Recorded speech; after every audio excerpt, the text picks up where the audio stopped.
اهدنا الصراط المستقيم. بسم الله الرحمن الرحيم. وأوحينا إلى موسى أن أرضعيه فإذا خفت عليه فألقيه في اليم ولا تخافي ولا تحزني إنا رادوه إليك وجاعلوه من المرسلين صدق الله العظيم. اللهم صل على سيدنا ومولانا محمد وعلى آل سيدنا ومولانا محمد وعلى آلہ وأصحابہ اجمعین. معزز سامعین، اللہ تعالیٰ نے قرآن کریم میں ہمیں سمجھانے کے لیے پہلی قوموں کے واقعات، پہلے انبیاء کے واقعات بیان فرمائے ہیں اور ان کی مثالیں دے کر ہمیں مختلف باتیں اللہ تعالیٰ نے سمجھائی ہیں. اور اللہ تعالیٰ قرآن پاک میں فرماتے ہیں، اے میرے نبی حضرت محمد صلی اللہ علیہ وسلم، فَقْصُصِ الْقَصَصَ لَعَلَّهُمْ يَتَفَكَّرُونَ، کہ آپ یہ واقعات بیان کریں تاکہ یہ لوگ غور و فکر کریں اور بات کو سمجھ جائیں. اللہ رب العزت ہی سب کچھ کرنے والی ذات ہے. اللہ تعالیٰ نہ چاہے تو کوئی کچھ بھی نہیں کر سکتا. اس پر اللہ تعالیٰ نے مثال بیان کی ہے حضرت موسیٰ علیہ السلام کی پیدائش کے واقعے کی، کہ موسیٰ علیہ السلام کا تعلق بنی اسرائیل کے قبیلے سے تھا اور مصر کے اندر موسیٰ علیہ السلام پیدا ہوئے جہاں فرعون کی حکومت تھی، اور فرعون کا جو قبیلہ تھا اس کو قبطی کہتے تھے. موسیٰ علیہ السلام کے قبیلے کو بنی اسرائیل کہتے تھے. موسیٰ علیہ السلام کا جو خاندان اور قبیلہ بنی اسرائیل تھا یہ فرعونیوں کے مقابلے میں انتہائی کمزور تھے. فرعون کے خاندان والے، فرعون کے قبیلے والے بنی اسرائیلیوں پر ظلم کرتے تھے، مفت میں ان سے کام لیتے اور مزدوری بھی نہ دیتے، جو ظلم کر سکتے تھے ان پر کرتے، اور یہ بیچارے مظلوم بن کر یہ سارے ظلم سہتے رہتے. حتیٰ کہ جب موسیٰ علیہ السلام کی پیدائش ہونے والی تھی، ان دنوں فرعون نے یہ آرڈر دیا ہوا تھا کہ بنی اسرائیل کے گھر میں جو بچہ بھی پیدا ہو اس بچے کو ذبح کر دو. چنانچہ سینکڑوں بچے بنی اسرائیل کے گھر میں ان ظالموں نے معصوم بچوں کو ذبح کر دیا. اسی دوران موسیٰ علیہ السلام کی پیدائش کا وقت بھی آ گیا. اب قانون جو تھا اس وقت فرعون کا کہ بچہ جو پیدا ہوگا اس کو ذبح کر دیا جائے گا، اس حساب سے موسیٰ علیہ السلام کو بھی ذبح کر دینا چاہیے تھا اس وقت کے قانون کے مطابق. لیکن اللہ تعالیٰ کی مرضی یہ تھی کہ میں نے اس بچے کو ذبح نہیں ہونے دینا، اور میں نے اس بچے کو بڑا کرنا ہے، اور میں نے اس کو اپنا نبی بنانا ہے، اور میں نے اس کو محفوظ رکھنا ہے. چنانچہ اللہ تعالیٰ نے ایسا ہی کیا، موسیٰ علیہ السلام کو محفوظ رکھا اور کوئی ذبح نہ کر سکا. قرآن کریم کی جو آیت میں نے آپ کے سامنے پڑھی ہے اس میں اللہ تعالیٰ نے اسی واقعے کی طرف اشارہ کیا اور ارشاد فرمایا کہ جب موسیٰ علیہ السلام کی پیدائش ہو گئی تو میں نے موسیٰ علیہ السلام کی ماں کے دل میں یہ بات ڈال دی کہ تو ڈر نہیں، اللہ تیرے بیٹے کو ضرور بچائے گا. واقعہ کیا ہوا ذرا سن لیں. فرماتے ہیں موسیٰ علیہ السلام پیدا ہو گئے. اب یہ خطرہ کہ ابھی آتے ہیں اس کے وہ فوجی اور گھر میں گھس جائیں گے اور معصوم بچے کو لے کر ذبح کر دیں گے. اللہ فرماتے ہیں وَأَوْحَيْنَا إِلَىٰ أُمِّ مُوسَىٰ أَنْ أَرْضِعِيهِ، ہم نے موسیٰ علیہ السلام کی ماں کے دل میں یہ بات ڈالی کہ اس بچے کو دودھ پلا. فَإِذَا خِفْتِ عَلَيْهِ، پس جب تو اس خوف میں مبتلا ہو جائے کہ وہ آ رہے ہیں ذبح کرنے والے، فَأَلْقِیہِ فِی الْیَمِّ، ایک صندوق کے اندر اس بچے کو رکھ کر دریا میں ڈال دے. اب معصوم بچے کو دریا میں ڈالنا یہ بھی کوئی آسان کام تو نہیں ہے. لیکن ساتھ ہی اللہ نے یہ بات بھی سمجھائی اِنَّا رَادُّوهُ إِلَيْكَ وَجَاعِلُوهُ مِنَ الْمُرْسَلِينَ، اے موسیٰ کی ماں، تیرے ساتھ میں اللہ کا وعدہ ہو گیا، میں تیرے بچے کو بھی واپس تیرے پاس لوٹاؤں گا اور تیرے بیٹے کو رسولوں میں سے رسول بھی ایک بنا کر چھوڑوں گا۔ یہ اللہ تعالیٰ نے فیصلہ کر دیا۔ حضرت موسیٰ علیہ السلام کی والدہ کو یہ بات سمجھا دی۔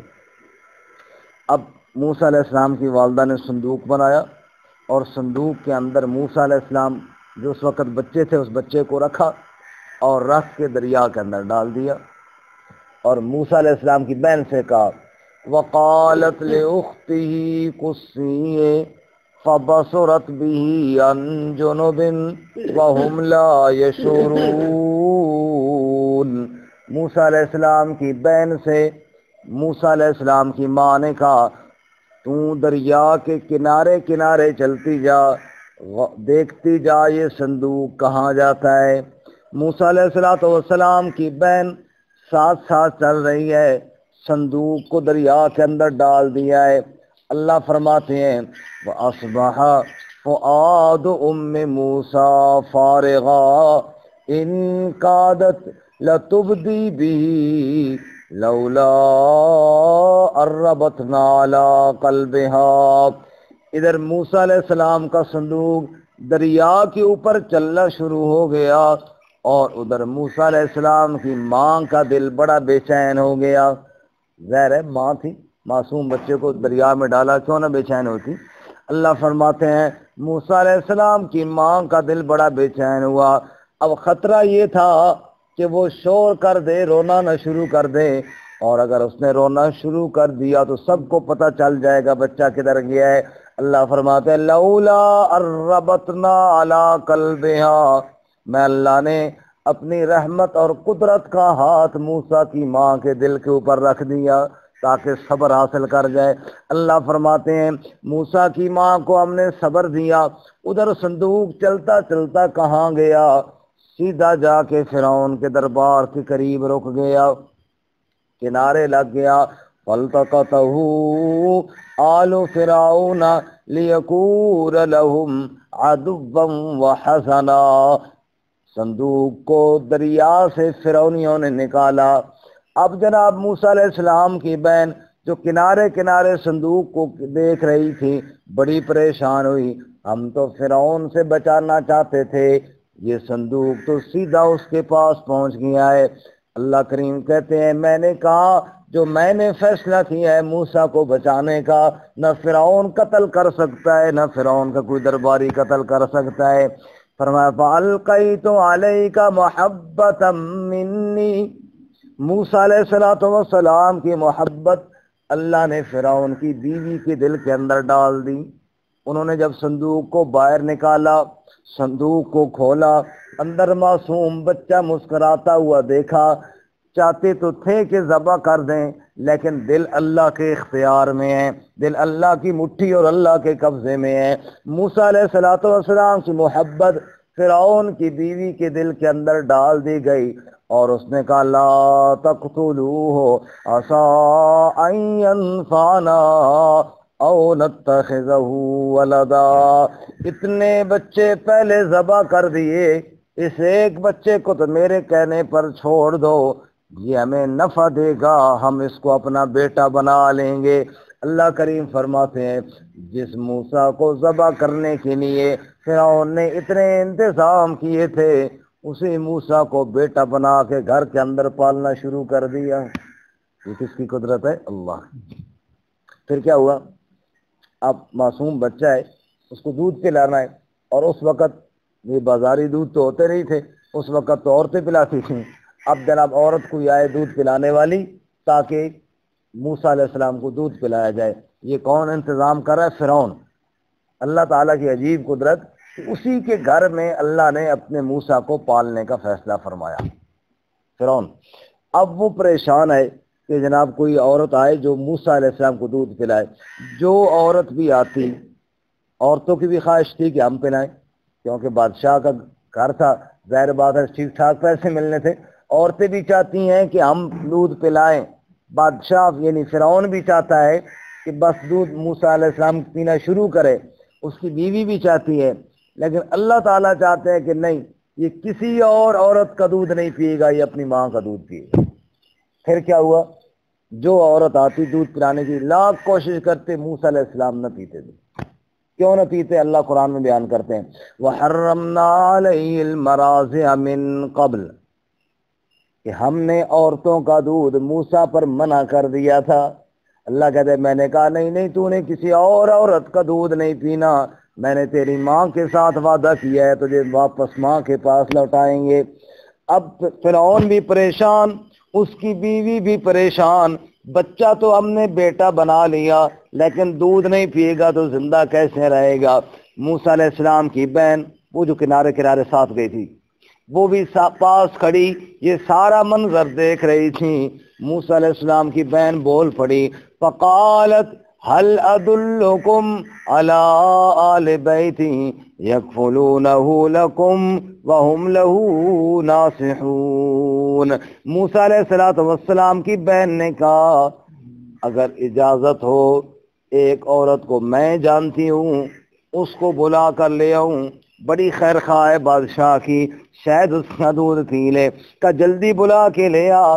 موسیٰ علیہ السلام کی بہن بھاگتی ہوئی اپنی سیدھی ماں کے پاس گئی، امی جان ہمارا بھائی جس کے لیے تو پریشان ہے اس کو تو فرعون نے اپنا بیٹا بنا لیا ہے، اب دودھ پلانے کے لیے پریشان ہے، وہ کسی عورت کا دودھ نہیں پی رہا، آ تو دودھ پلا، شاید تیرا دودھ پی لے۔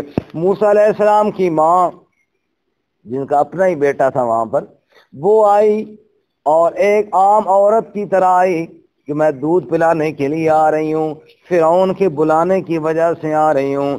جو ہی موسیٰ علیہ السلام کی ماں نے اٹھایا، موسیٰ علیہ السلام نے دودھ پینا شروع کر دیا۔ اللہ کریم قرآن میں کہتے ہیں فَرَدَدْنَاهُ إِلَىٰ أُمِّهَا كَيْ تَقَرَّ عَيْنُهَا وَلَا تَحْزَنَ وَلِتَعْلَمَ أَنَّ وَعْدَ اللَّهِ حَقٌّ۔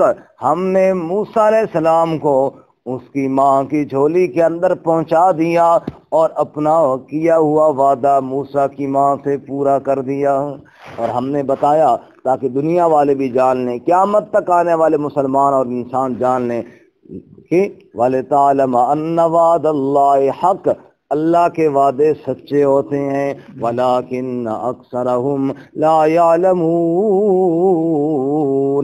اکثر لوگ اللہ کے وعدوں پر یقین نہیں رکھتے، لیکن رب کا وعدہ غلط نہیں ہوتا۔ تو خلاصہ کیا نکلا سارے واقعے کا؟ اللہ کریم یہ سمجھانا چاہتے ہو دنیا کے انسانوں میری ذات پر یقین رکھو، جو میں چاہوں وہ ہوتا ہے، اور اگر میں نہ چاہوں ساری کائنات زور لگا لے کوئی کچھ بھی نہیں کر سکتا۔ دل کس کے قبضے میں ہے؟ اللہ تعالیٰ کے اختیار میں ہے، اللہ تعالیٰ کے قبضے میں ہے، اللہ نہ چاہے کوئی کچھ بھی نہیں کر سکتا۔ یہاں پر ایک آپ کو لطیفے کی بات بھی سنوں، میں نے ادھر جہاں ہوتا ہوں یہ واقعہ بیان کیا تو ایک بزرگ سے آدمی ہے، وہ ہر بات میں تھوڑا حیران سے ہو جاتے ہیں، کہنے کہ یہ گل دل نہیں مننا، اتنا بڑا فرعون اور اتنا بڑا جناب مصر نہ بادشاہ، تو ایک بچی نے آکھن تھے وہ جناب ایک عورت کو بلا کے لے آیا، اور اس اتنی تحقیق بھی نہیں کی تھی کہ جناب یہ عورت کتوں آئی، کیا اس بچے دی ماں ہی نہ ہوئے، اتنا بڑا فرعون، تو اس تحقیق کیوں نہیں کی تھی؟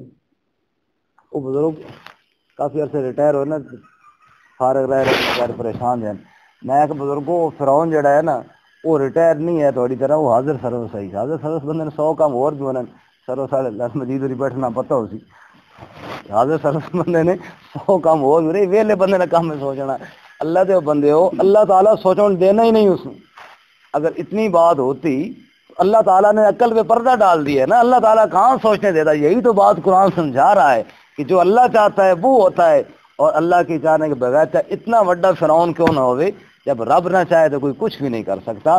عقل بھی اللہ کے قبضے میں ہے جیسے دل اللہ تعالیٰ کے قبضے میں ہے۔ دلوں کے اندر محبت بھی موسیٰ کی اللہ نے ڈالی، عقل پہ پردہ بھی اللہ تعالیٰ نے ڈالا، اور اللہ تعالیٰ نے بتایا نہ کوئی عقل کام آتا ہے میرے علاوہ، نہ کسی کے دل کی طاقت یا حکومت کام آتی ہے میرے علاوہ، جو میں چاہوں وہی ہو کر رہتا ہے۔ اللہ تعالیٰ ہم سب کو عمل کرنے کی توفیق عطا فرمائے۔ آخر پہ ایک چھوٹا جا مسئلہ جی، وہ ایک صبح جی سنتن